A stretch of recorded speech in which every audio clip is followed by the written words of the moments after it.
bu dee abonné go ci sunu page bi mën ngaa bës foofu ñu bind s'abonner nga bësaale cloche boobu ngir ngay mën di am sunu yeneen i notification wala saa sunu dugalee beneen vidéo bu bees. Aliou Kara Kandé membre de la coordination des étudiants de Saint-Louis. tey mën nañu wax lan moo tax ñu ñëw fii tey. li tax ñu ñëw fii c'est juste pour ñëw dénoncer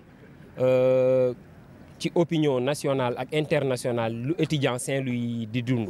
concernant question bourse bi. parce que mbirum bourse dafa nekk looy xamante ni lu important la looy xamante ni dafa bokk ci dund nu étudiant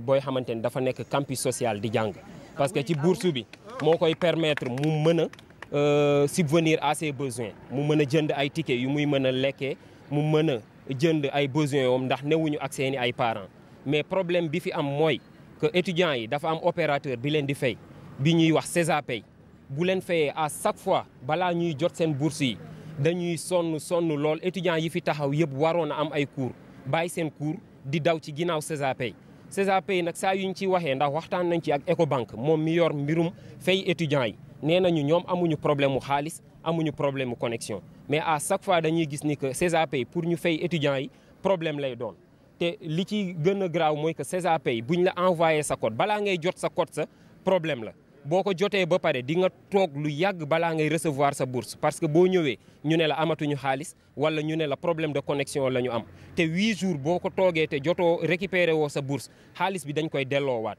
te loolu buñ ko defee da ngay gis ay étudiants yuy toog 2 mois 3 mois du ñu jot seen bourse te étudiants yi mënuñu toog bañ a yor seen i bourse ndax situation yi ñuy dund métti na. loolu lu ñuy demander mooy autorités yi ñu jël ci ay mesures nu mu gën a gaawee te Césapay point bi ci gën a jege université bi moo ngi nekk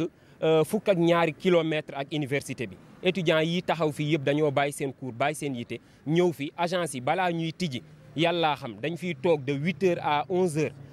agence bi du tijji bu ñëwee tijji jël fukk étudiant wala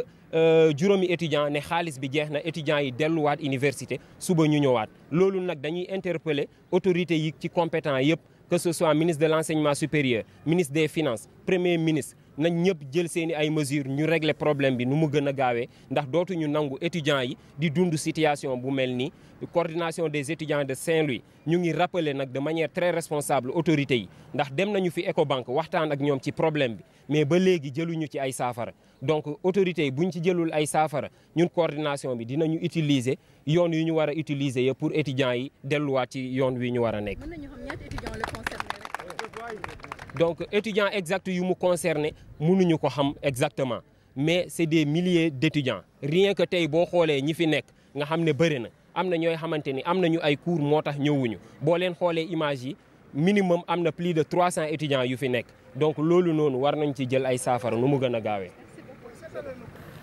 On est là au niveau du siège de Césapay parce que les étudiants qui sont payés à travers l'opérateur Césapay rencontrent énormément de difficultés pour percevoir leur bourse. Vous n'êtes pas sans savoir que ces étudiants-là qui sont payés par Césapay, il y a un seul point d'accès au niveau de la ville de Saint-Louis qui est le point d'accès qui se trouve à 12 km du campus universitaire. Ces étudiants-là qui sont payés à travers Césapay rencontrent des problèmes liés à la Césapay à des problèmes de connectivité, à des problèmes de liquidité. Outre le problème de liquidité, à chaque fois qu'on fait le virement au niveau avec l'opérateur Césapay, ces étudiants-là, lorsqu'ils restent 8 jours sans pour autant retirer cette bourse sera retirée automatiquement par Césapay et que ce rappel sera restitué au mois de décembre. Chose que la coordination des étudiants de Saint-Louis n'acceptera pas. On a été au niveau de Ecobank, on les a expliqué le problème de manière très ramassée. Et ce qu'ils nous ont fait savoir, c'est que Ecobank n'a pas un problème de liquidité. Comme que Ecobank est la banque mère, elle n'a qu'à assurer le paiement de ces étudiants-là de manière très effective et dans les plus brefs délais. Aujourd'hui, la coordination des étudiants de Saint-Louis demande à ces autorités concernées de régler le problème de Césapay dans les plus brefs délais et que Césapay arrête cette outrecuidance que Césapay montre vis-à-vis de ces étudiants. À défaut, la coordination des étudiants de Saint-Louis prendra toutes les responsabilités qu'il faut afin que ce problème puisse être réglé dans les plus brefs délais. Est-ce que vous avez resté peut-être un mois ou bien 2 mois sans percevoir votre salaire? Bien. Le problème qui se pose, c'est qu'il y a eu 3 mois de rappel au mois d'avril, au mois de mai et au mois de juin. Et à chaque fois que SISAPAY fait le virement, ces étudiants-là peinent à percevoir leur bourse du fait des problèmes liés à la connectivité, à la liquidité et au point d'accès. Raison pour laquelle, lorsque l'étudiant reste 8 jours sans pour autant percevoir sa bourse, cette bourse sera retirée automatiquement et que cette bourse sera payée au mois de décembre, chose que la coordination des étudiants de Saint-Louis ne peut pas accepter. Est-ce que vous avez peut-être saisi les autorités du campus d'abord ou bien? Effectivement, les autorités ont été interpellées à plusieurs reprises. Nous avions même fait le déplacement au niveau de la banque,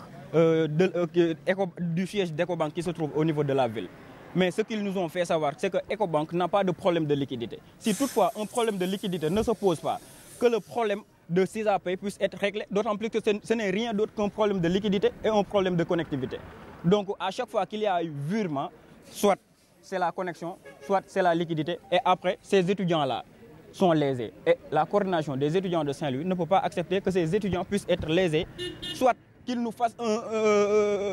un point d'accès au niveau de l'université. Parce que ces étudiants-là ont fait 12 km, ne serait-ce que pour percevoir leur bourse. Alors que d'autres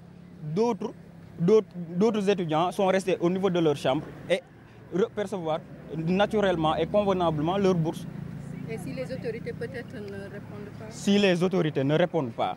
à cette revendication de la coordination des étudiants de Saint-Louis, qu'ils prennent toutes les responsabilités, que la coordination toutes les responsables, car la coordination des étudiants de Saint-Louis ne résignera sur aucun des moyens syndicaux afin de rétablir l'ordre à cette université de Gaston Berger de Saint-Louis.